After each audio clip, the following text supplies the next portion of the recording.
নমস্কার, ময়দান স্পোর্টসের আরো একটি ভিডিওতে আপনাদের সকলকে একবার স্বাগত। আপনাদের সঙ্গে রয়েছি আমি সুকন্যা।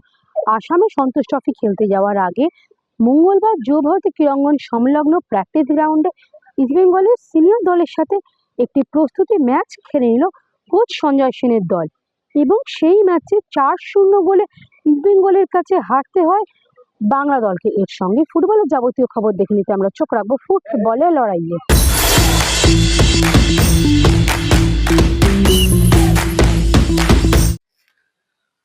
আইএসএল শুরু হচ্ছে 14ই ফেব্রুয়ারি, কিন্তু 14ই ফেব্রুয়ারি কে নামছে, কোন দল উদ্বোধনী ম্যাচে খেলবে, কোথায় খেলবে ম্যাচ, এই নিয়ে এখনো ধোঁয়াশা তৈরি হয়েছে।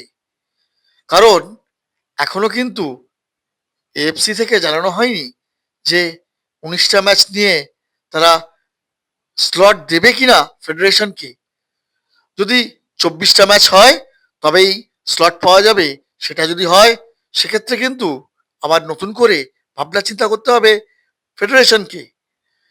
তাই এই নিয়ে এখন চাপানুতোর চলছেই।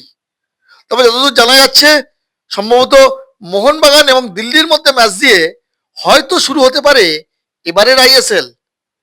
আর ভালোবাসার দিনে অর্থাৎ 14ই ফেব্রুয়ারি ওই দিনই হয়তো এই ম্যাচটি হতে পারে। তবে আদৌ কবে ক্রীড়াসূচি তৈরি হবে এবং কবে থেকে যে বল গড়াতে শুরু করবে, এখন এটাই লাখ টাকার প্রশ্ন। আশা করা হচ্ছে আগামী সপ্তাহের মধ্যেই হয়তো চূড়ান্ত ক্রীড়াসূচি ঘোষণা করবে ফেডারেশন, তারপরই আস্তে আস্তে বল রোল করবে। এই নিয়ে কতটা আশাবাদী রহিম নবীর মতো প্রাক্তনরা, কি বলছেন তারা? আপনাদের বারবার বলছি, যতক্ষণ না খেলা শুরু হবে আমি কোনো মন্তব্য করব না। কেন এরা এখনও ধন্দে আছে যে খেলা সত্যি হবে কি হবে না। ভারতীয় ফুটবল একদম ফিনিশ, মানে শেষের দিকে নিয়ে চলে গেছে। কেউ ঠিক করে বলতে পারছে না খেলা কবে থেকে শুরু হবে। আগে ওরা নিজেরা ঠিক করুক খেলা কবে থেকে শুরু হবে, তারপর আমরা কথা বলবো। আইএসএলে কি ঝাঁজ কমে গেল তাহলে? কিচ্ছু বলবো না আমি এখন, শুধু আমি ওয়েট করে দেখছি কবে এরা খেলবে। এতদিন ধরে ভারতীয় ফুটবল পুরো অন্ধকারে ঠেলে দিয়েছে যারা বসে আছে।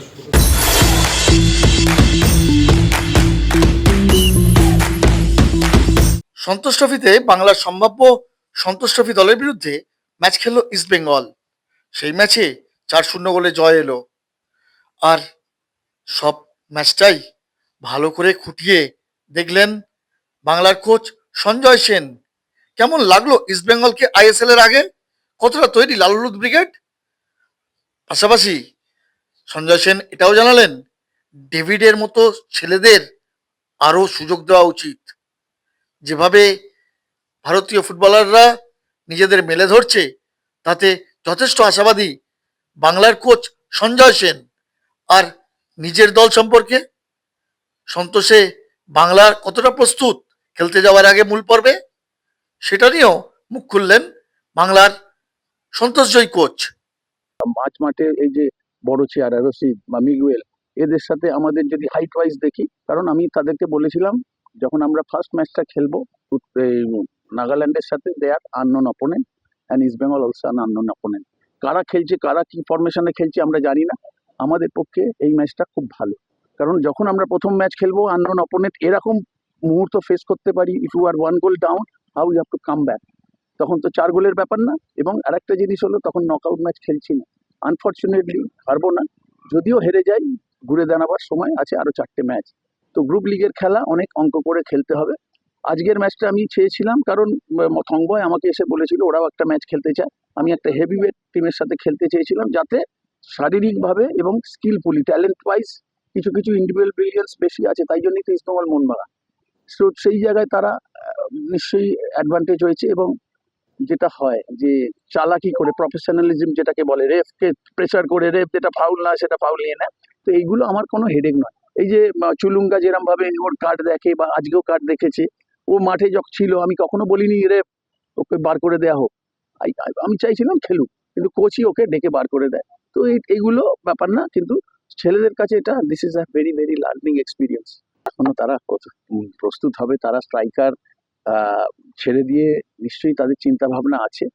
তো নিশ্চয়ই আমি যখন হিরোশিকে সই করাই, যখন প্রেস তোমরাই আমার কাছে এসেছিলে, আমি বলেছিলাম মোহনবাগানের সাথে যে ডার্বিটা, আমি he may be a surprise element, but sorry, সে তার কিছু করতে পারিনি। হামিদ বলে ছেলেটা করতে পারিনি, কারণ বিদেশি হলেই ভালো এই রকম না। আমি ডেভিডের অন্ধ ভক্ত, আমি সবসময় কথা বলি, কিন্তু ডেভিড সেইভাবে সুযোগ পায় না। ইটস আনফর্চুনেট, বাট ডেভিডের মতো খেলোয়াড়েরা যত বেশি সুযোগ পাবে, ভারতীয় খেলোয়াড়েরা যত বেশি সুযোগ পাবে, তারা কিন্তু নিজেদেরকে তুলে ধরতে পারবে। আমি আমার মানে এটা হলো মানে একটা কি বলে যেটাকে অনধিকার চর্চা, ওই টিম সম্বন্ধে আমার কোনো বলার অধিকারই নেই।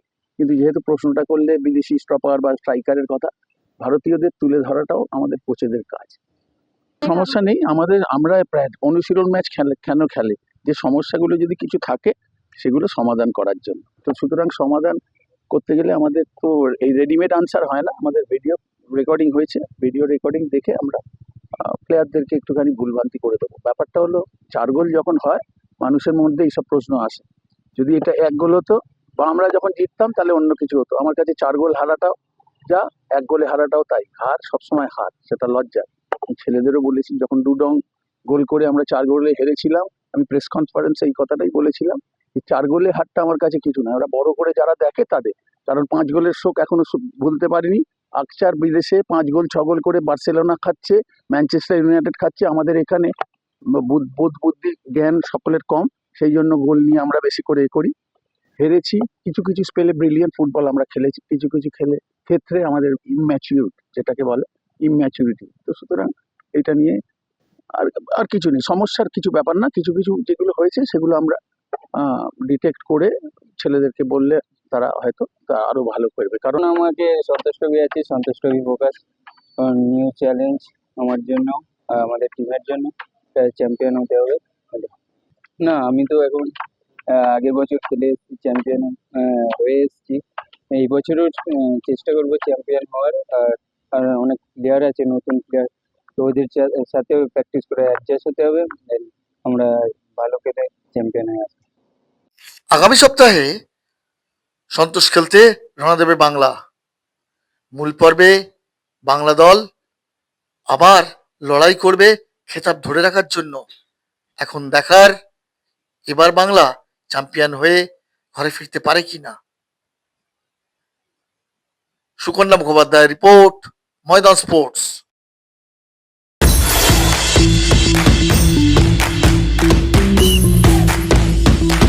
সিঙ্গুরে চেতন শর্মা থেকে ভদ্রেশ্বর গোল্ড কাপ, এর সঙ্গে ময়দানের আনাচে কানাচে ছড়িয়ে ছিটিয়ে থাকা অন্য সব খবর দেখে নিতেই আমরা চোখ রাখবো ময়দানে কিচির মিচিরে।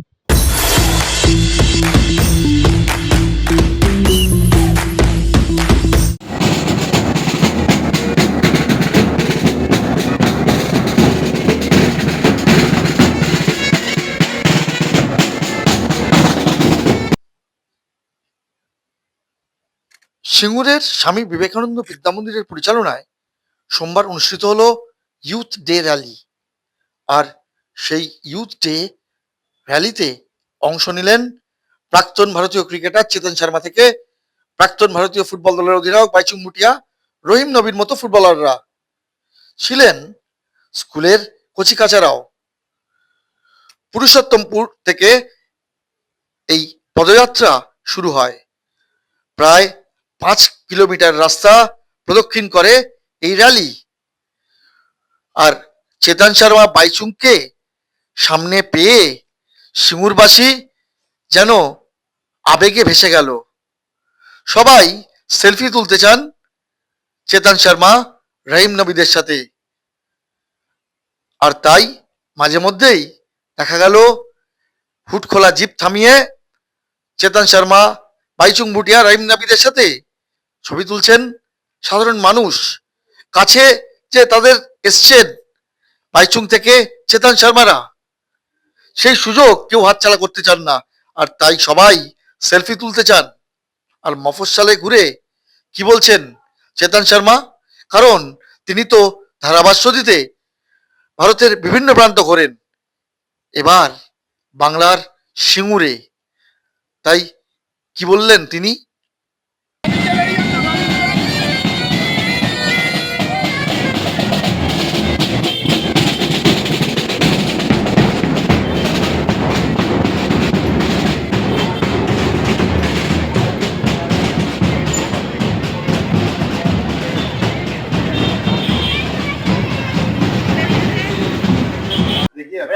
अच्छे काम में जब आप पाते हैं वो सबसे बढ़िया बात रहती है। और देखिए स्कूल का ये परंपरा है, हर साल में दादा बैठे हैं मेरे साथ, तो बहुत बड़ी बात है। देखिए विवेकानंद जी की आप आशीर्वाद ले रहे हैं, इससे बड़ी बात क्या होगी। और ये ईयरली चीज होती है, तो अच्छा लगा आज टूर करके, मुझे पूरा शहर का टूर किया, बहुत बढ़िया बात है। इतने लोग उत्साहित हैं स्पोर्ट्स को लेकर। देखिए यहाँ बाईचुंग भी आए हुए थे, नबी भी थे, क्रिकेटर भी थे, फुटबॉलर भी थे, तो माहौल अच्छा लगा मुझे देख के कि स्पोर्ट्स, और बंगाल तो हर समय स्पोर्ट्स को बहुत प्यार करता है, तो वो बंगाल की बहुत बड़ी बात है।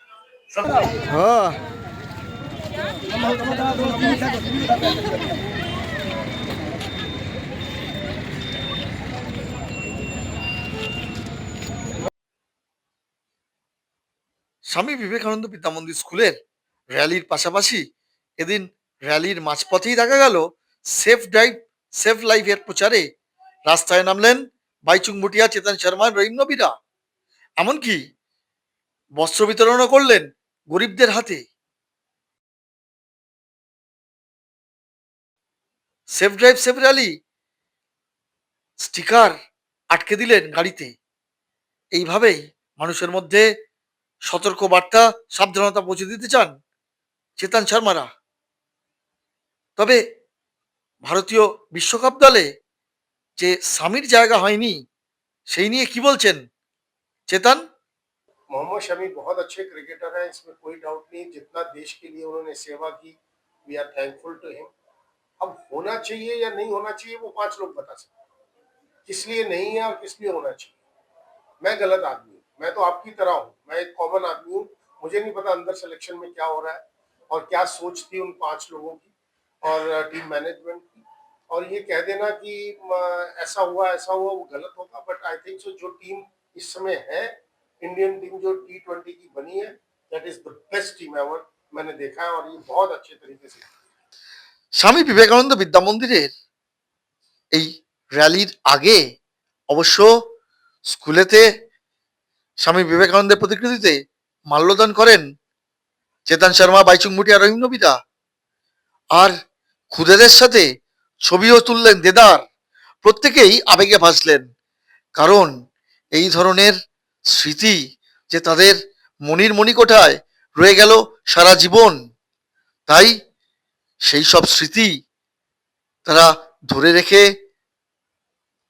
এগিয়ে গেলেন আরো সামনের দিকে। আর সিঙ্গুরবাসীও তাই বেশ গর্বিত। Sugata Mukhopadhyay report, Maidan sports.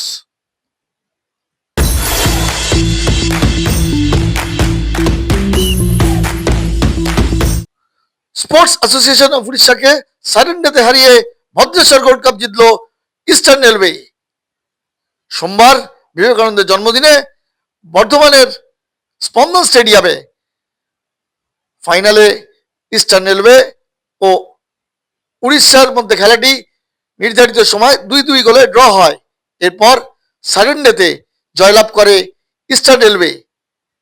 এর আগে অবশ্য ইস্টবেঙ্গল ও মোহনবাগানের প্রাক্তনদের মধ্যে হয় প্রীতি ফুটবল ম্যাচ। অংশ নিয়েছিলেন বাইচুং ভুটিয়া থেকে ব্যারেটো। লাল হলুদ জার্সিতে খেললেন বাইচুং এবং ব্যারেটো খেললেন মোহনবাগান জার্সিতে। রহিম নবী থেকে শুরু করে সুব্রত পাল, আলভিটো ডিকুনা, সুভাষিস রায়চৌধুরী, মেহরাজউদ্দিন, জয়ন্ত সেন সকলেই নিজেদের উজাড় করে দিলেন। আর ম্যাচ দেখতে বর্ধমানে উপচে পড়েছিল ভিড়। এর ফাঁকেই রহিম নবী জানিয়ে গেলেন যে এই ধরনের ম্যাচ কতটা বর্ধমানের মানুষ উপভোগ করলেন। কি বলছেন রহিম নবী? আর এই বর্ধমানে এসে হীরাও এসছে আজকে। তো আমরা আগের দিনও খেলেছি, আমরা এগুলো খেলি, আমরা প্লেয়ারদের সঙ্গে খেলি, আমরা যাই, মানুষের সঙ্গে যোগাযোগ রাখার চেষ্টা করি, কারণ আমরা তো এখন খেলা ছেড়ে দিয়েছি। যেরকম আজকে বাইচুং ভুটিয়া, ব্যারেটো এসছে, এখানে কিছু লোক তো খেলা দেখলো, এটাই অনেক। এই যে মানে বিবেকানন্দের জন্মদিনে আজকে সবাই মিলে একত্রিত হওয়া, একটা গেট টুগেদারের মতো বলতে গেলে তোমরা আমরা দেখো এক্স প্লেয়াররা একসঙ্গে থাকলে সবারই ভালো লাগে, পুরোনো জিনিস অনেক কিছু মনে পড়ে যায়। তো এই জন্যই বলবো যে সেই জন্যই কিন্তু আমাদের আশা এখানে। আর এই ভদ্রেশ্বর গোল্ড কাপ যেটার জন্য আমরা এসেছি, আর প্রীতি ম্যাচ করা হয়েছিল, জাস্ট এনজয়, খেললাম, ভালো লাগলো এইটুকু।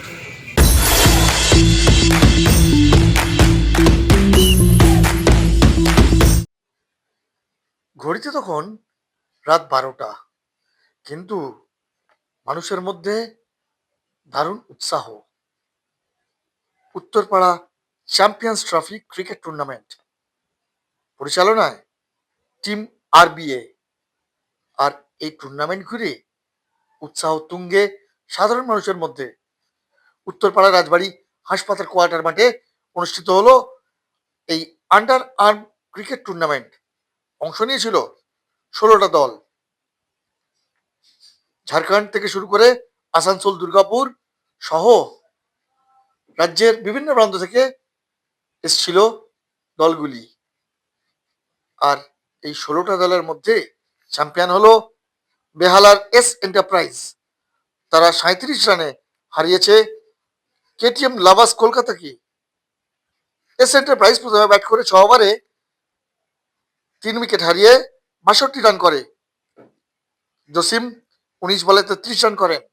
জবাবে 25 রানে অল আউট KTM। প্রতীক 8 রানে 3টি উইকেট পান,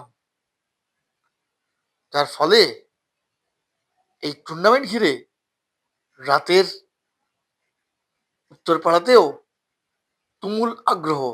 আর এই নিয়ে কি বলছেন উদ্যোক্তারা? এটা ক্রিকেটের ভালোবাসা, উত্তরপাড়ার ভালোবাসা। উত্তরপাড়ার মানুষ আমাদের সাথে সবসময় ছিল, আছে, থাকবে। সেই জন্যই কি মানে না অন্য কোনো এত মানুষের মানে এই যে আন্ডার আর্ম টুর্নামেন্ট, মানে এটাকে কেন ফুল আর্ম টুর্নামেন্ট করা তোমরা এ করছো না? না, আমরা অ্যাকচুয়ালি আমরা শর্ট হ্যান্ড নিজেরাও খেলে এসেছি। আমরা খেলাটাকে শর্ট হ্যান্ডে খুব ভালোবাসি। ক্রিকেটটাকে একটা অন্য লেভেলে শর্ট হ্যান্ড যে নিয়ে যেতে পারে, সেটা আমরা এই প্রত্যেকটা খেলা ইউটিউবে লাইভ থাকে।